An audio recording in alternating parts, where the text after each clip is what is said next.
చులకన చేయొద్దు, రేపొద్దున నువ్వే చులకనైపోతావు.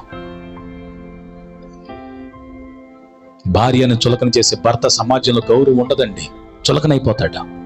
భర్తను చులక చేసే భార్యకి సమాజంలో గౌరవం ఉండదండి, చులకనైపోతుంది. నీ ముందు ఎలా ఉంటారో తెలియదు కానీ నీ వెనక ఎలా ఉంటారో బహుఘోరంగా ఉంటారు.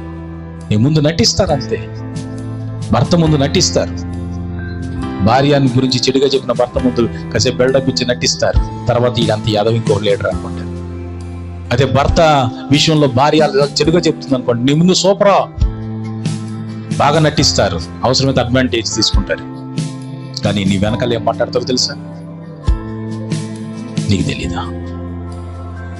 అందుకని వాక్యంలో రాయబడుతుంది, మర్మము గొప్పది, నిన్ను సృష్టించిన వాడు నీకు భర్త అయ్యనాడు, నీ భర్త మాటకు నువ్వు లోబడు. ఈయన నా ప్రియకుమారుడు, ఈయన మాటకు లోబడి. నువ్వు లోబడితే ఏమవుతుందో తెలుసా? సస్యశ్యామలగా మారుతుంది జీవితం. నా ప్రభు చేయలేనిది ఏమన్నా ఉందండి? ఆయన కాపాడుతాడు, పోషిస్తాడు, సంరక్షిస్తాడు, సహాయం చేస్తాడు, లేవనెత్తుతాడు, బలపరుస్తాడు, ఆదరిస్తాడు, స్వస్థపరుస్తాడు, గాయాలు కడతాడు. నీకు రోగం వస్తే ఎవరు చూస్తారండి? భర్తకి రోగం వస్తే ఎవరు చూస్తారండి? పక్కింట్లో చూస్తారా? స్నేహితులు చూస్తారా? 2 యాపిల్ కాయలు ఇచ్చి ఎరా తినరా అంటారు, ఇప్పుడు తినలేనంటే వాళ్ళు తినేస్తుంటారు. భార్యనండి కంటి రెప్పలా కాపాడుకునేది. భార్యకు ఏదైనా బలహీనత వస్తే భర్తనండి కంటి రెప్పలా కాపాడుకునేది.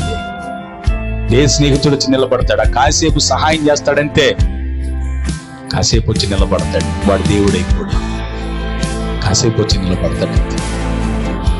కానీ ఈ వారాతులు కంటి రెప్పలాగా కాపాడుకుని ఎవరో తెలుసా? భర్త భార్య, భార్య భర్త, భర్తని భార్య.